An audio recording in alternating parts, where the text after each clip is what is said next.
Welcome to episode 2 with your hosts Kelly and Julius. On See, this is why. Dun dun dun.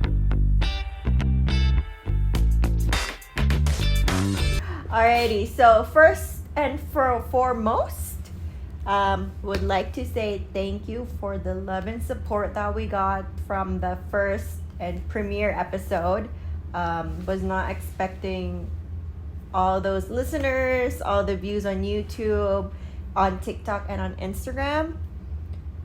We are also on all platforms now. Thank you. We used to be on just YouTube and Spotify, but now we're also on Apple Podcasts. So, progress.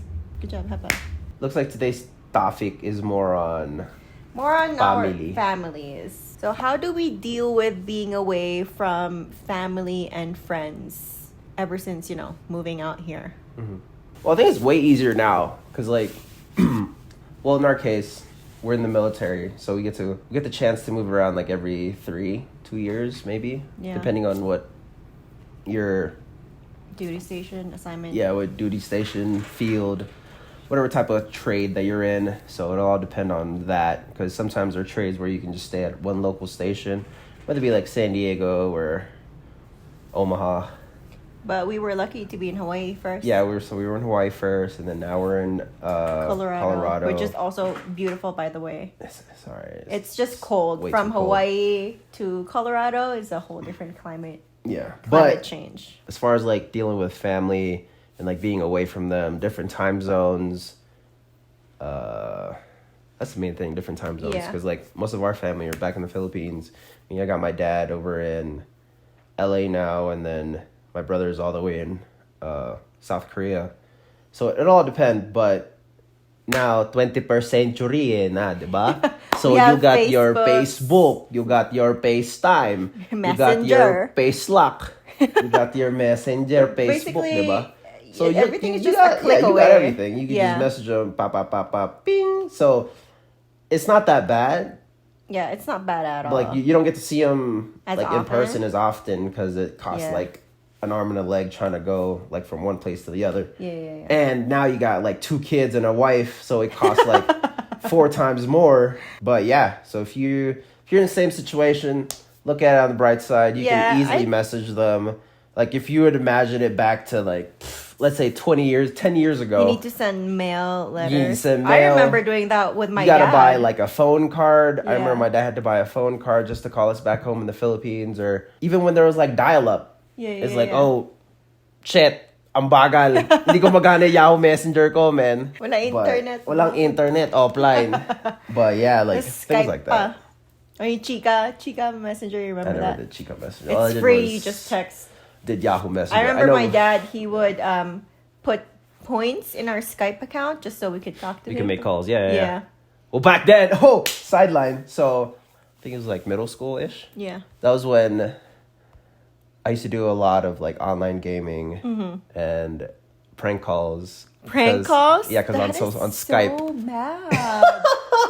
Oh man, that was so prank fun. Calls? Yeah, so if you do that now, you'd probably be in jail. Probably, but we would do it back then.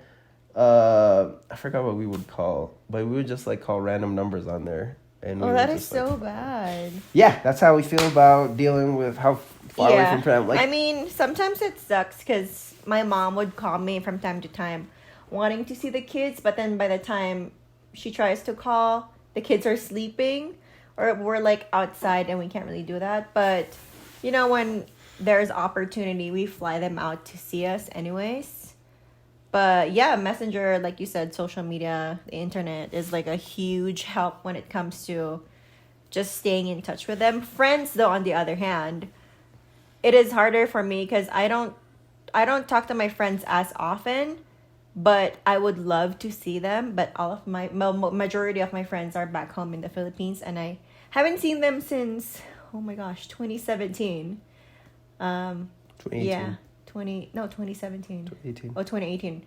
But yeah, hopefully one of these days, given the chance. Oh, unless y'all buy us tickets. Yeah, if you sponsor us tickets, whatever airlines is listening to us right now. Speaking of family and friends and they wanting to see our children, how do you feel every time we show our kids on social media. Because at this point, there was a part of me wherein I did not want to show them on social media because you just never know people watching.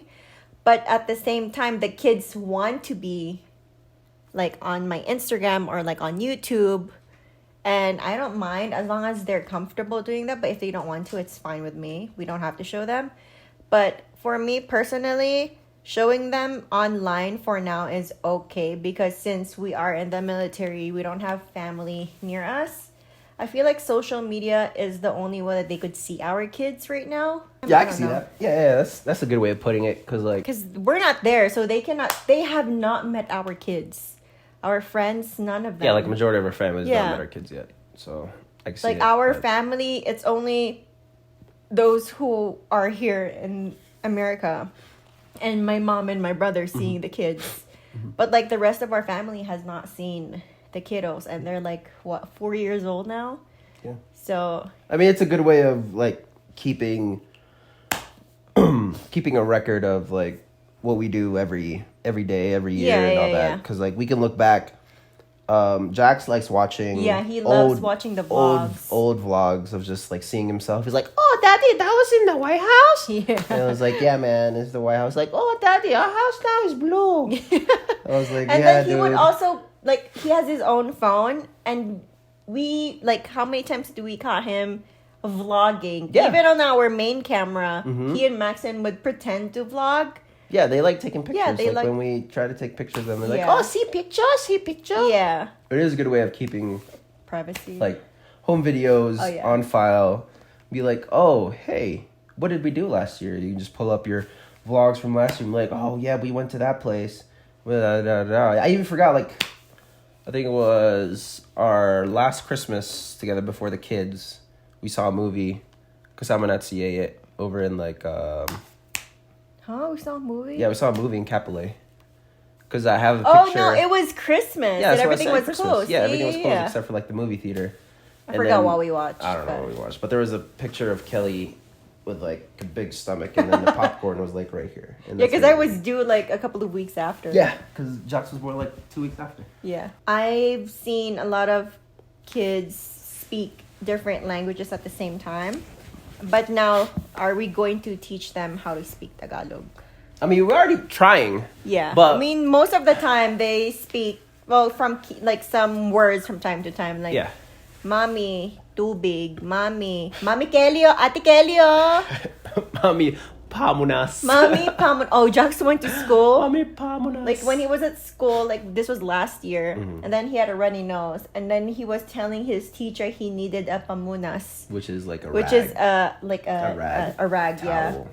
And his teacher didn't know what it meant, so I had to, like, tell her, oh, if Jack tells you pamunas or pamunas, how he says it, it means he has a runny nose and he needs something to wipe his nose with.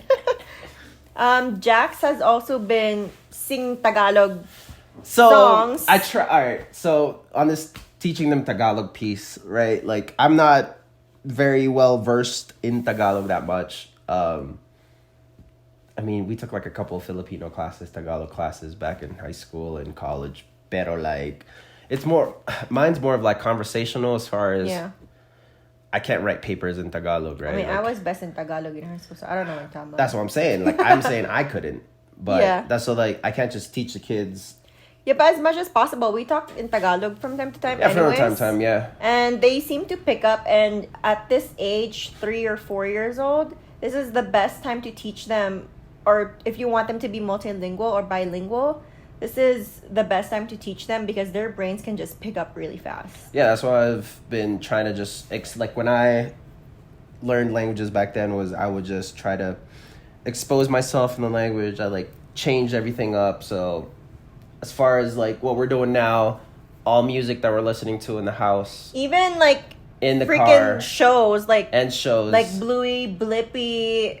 Mickey Mouse, you always change it into Tagalog. If there's Tagalog dubs available, you know I'm changing that. If there's no Tagalog, I try to change it to Korean or something that they're not they're not just like zoned in on it. Like one time we were also watching YouTube, and you know when you're done watching a video, there's like a small those small clips that you can watch next. And I wasn't paying much attention to Jax. And then Jax was like, Mommy, I want to watch that one. And then I'm like, okay, hold on, give me a second. And then when it was gone, Jax was like, oh no, Mommy, wala na, tapos na. Which is like gone, is gone. I'm like, oh no. But, you know, I sometimes, like, Jack, like, what do you call it? What's the right term? What? Like, I'm always caught off guard with whatever he's saying. Nagugulat? Kasi hindi kasi, ang galing niya mag-pick up ng Tagalog words. Yeah, that's what I'm saying. Like, you just gotta keep exposing Even him. Maxon would be like, oh, Mami Kelly, oh, Jax, oh. Yeah. So it's just like, it's what they see. What they hear. Yeah. That's what they're gonna pick up. So that's why you gotta, that's why I mean, if we would teach them another language at this age, they would probably understand it. Alam mo, sabi na ni Jose Rizal, ano ang Sariling wika mas malansa pa sa fish. I'm not trying to hate on Filipinos who don't know how to speak Tagalog. Well, it's different because sometimes there are Filipinos that are born and raised somewhere else. Yeah, they speak Bisaya. Then mo si Jack. Ano si Jack? Slang. I'm looking at my G-Tech. This is my G-Tech if you're watching on YouTube. This has been my G-Tech since college. My first year of college. 0.4. My favorite pen, and I still have it. I started college in 2013. And it's now 2023. 2020. I've had this pen for 11 years. I never have a spare pen when I was in college because when people would borrow pens from me, they would never return it. So I would just keep one, and if they ask me to if I have an extra pen, I'm like, no. So since it's 2024, a new year, what is like one of your goals to like achieve? Yeah. For me, I've started reading more books. Since I stole your Kindle and claimed it as mine, I've read at least 15 books In the past month. That's crazy. That is crazy. I mean, they're all like 50 Shades of Grey, but no, they're not. It's more. I've been into like thriller, action, thriller, mystery, horror, paranormal ones.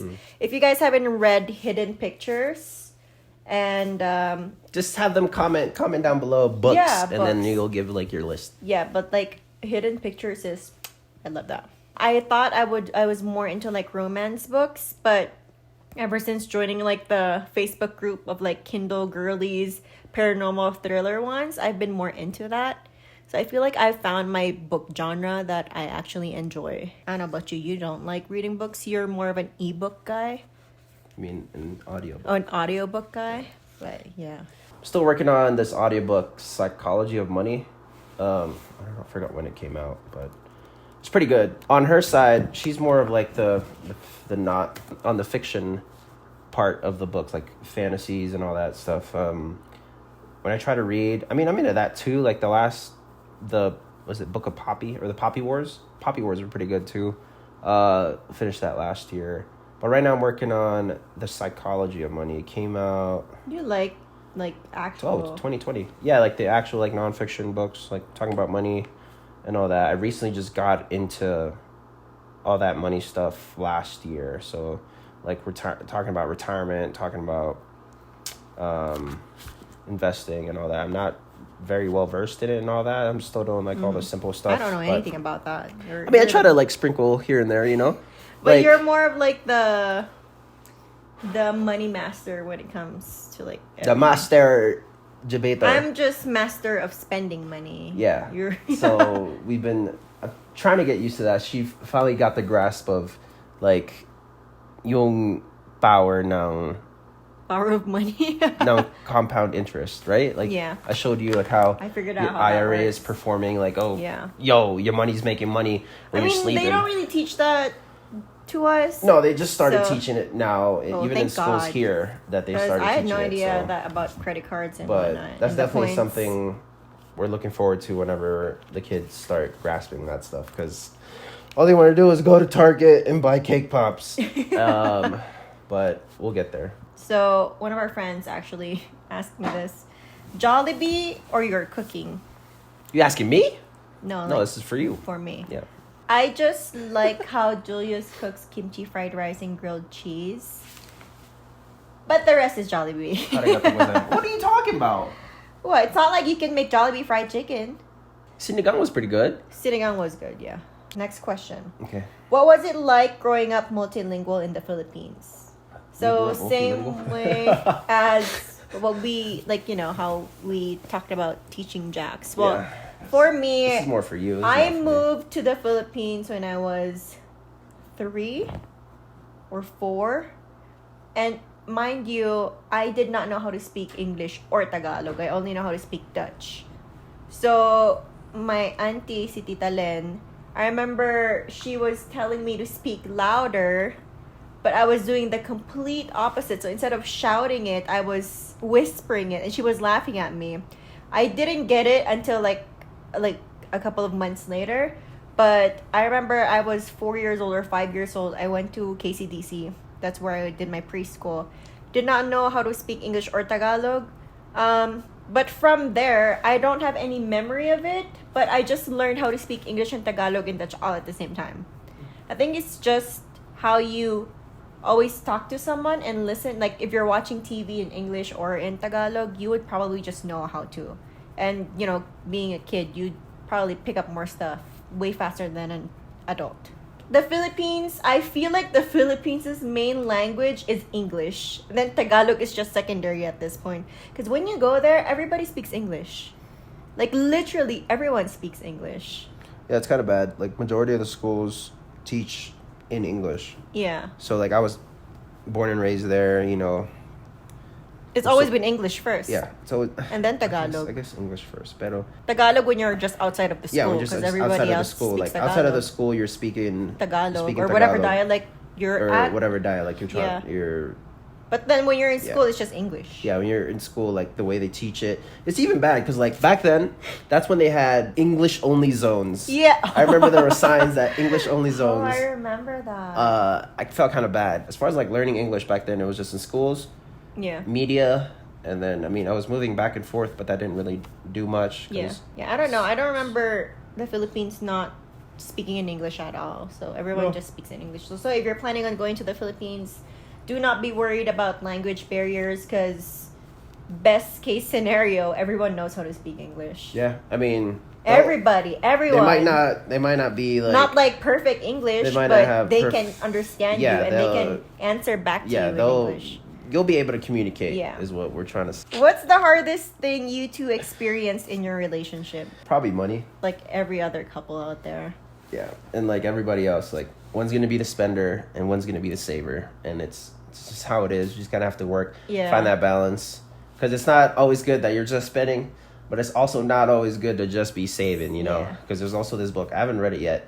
It's like Die With Zero. It talks about people are like trying to optimize their money, but they're not optimizing it for like right now. So let's say people are like saving all their money until like they retire like 55, but not living like right now. Yeah. So they're living like they're eating beans and rice just so they can live luxurious later on, but like later on you're old and you cannot really enjoy you're gonna be in a wheelchair. Your wheelchair's gonna have fucking spinners.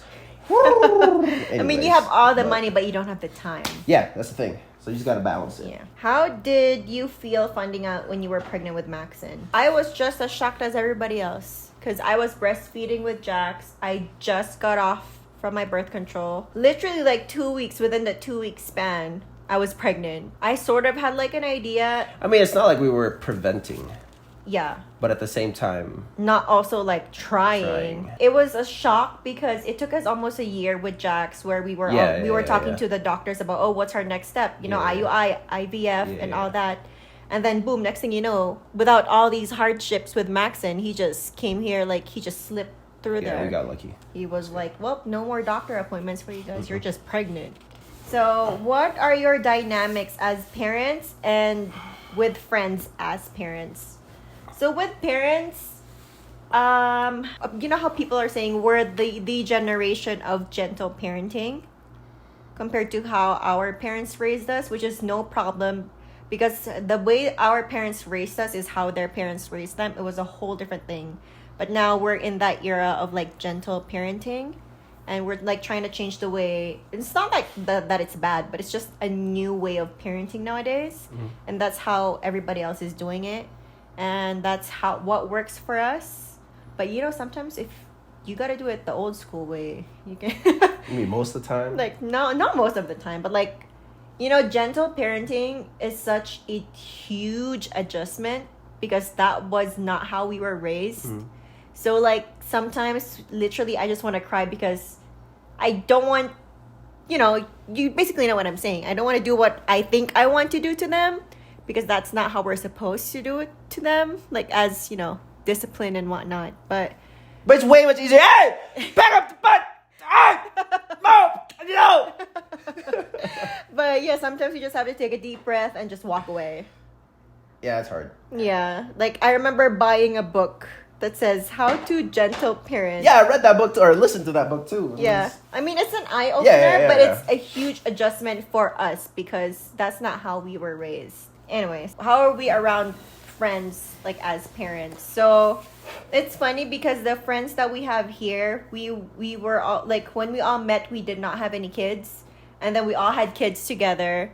So I don't know, it's more of like we just go with the flow, but we also like when we go out with friends that does not have any kids, we tell them, hey, is it okay if we bring our kids? Or hey, we have to go home early because the kids have school the next day or their nap times and whatnot. But most of the time, or we use them as excuses. Oh yeah, like we can't go because the kids. But most of the time, it's our friends are very understanding. If we cannot go, if we don't want to go, or like if we have to go home early, or we can't do we can't go with them because their activities is not child friendly. But yeah. So what are our aspirations outside of being a mom and dad? That's weird because like after you become a mom or dad, like your world just revolves around your kind of, which is kind of sucks because I thought about it. Like cool. Once you retire, what are you gonna do?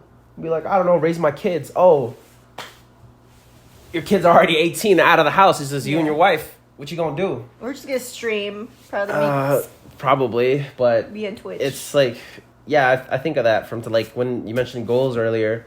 Yeah. There's not that many goals. Like we had that thing at work too, talking about like, all right, cool. What are your goals for this year?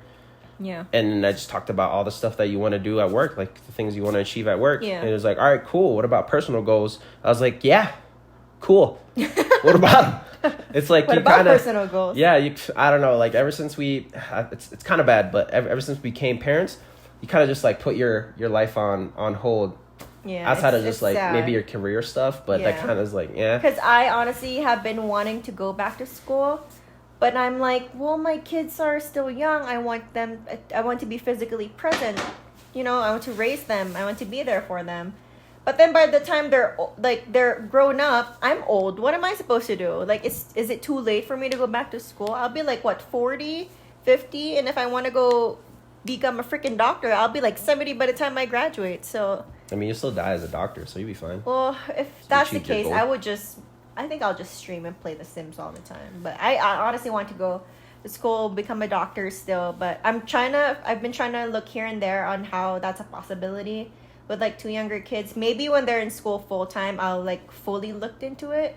But also being in the military, it's hard because we're always moving, so you can't go to med school and just keep switching schools. That's not how it works. But yeah. Where do you wish to travel besides the Philippines? I want to go back to the Netherlands. I want to see my grandma again. I haven't seen her in years. I'm down to go to Korea. Well, there's a possibility of us going to Korea. Probably in like the next 6 years. But still a possibility. Yeah. But I want to go back to the Netherlands. Yeah, I've never gone to Europe. Never been to that part of the world. We should. I mean, it's cheaper doing that than going back to the Philippines, even though we want to go back to the Philippines. Yeah. But $7,000 for the 4 of us, that is not happening. Do you talk about your exes? Do we talk about our exes? Not that much. No. When it like comes up, then we do, but we don't really go in depth of it. It's like, oh, we mentioned them, okay. And the next question. Like, we don't really talk about them at all. Like, if it comes up, okay, and then what? Nothing. We're in that where we don't care. All right, cool. Now what? Okay, we talk about it, and then, okay, nothing. Yeah, it's kind of like I don't know. We just talk about it, and that's it. Next question. Next question. Okay, this is the last question. Since you guys are both honor students. Cool. Any tips to study better? Yeah, be Asian. You'd be good. Hard work. No. Put in that work. So the thing is, the way you study is different from how I study. He's book smart. No, I don't know about that. It's not book smart. It's more of well, no, actually, not book smart. I'm book smart. I just put in the work. But he's like a nerd.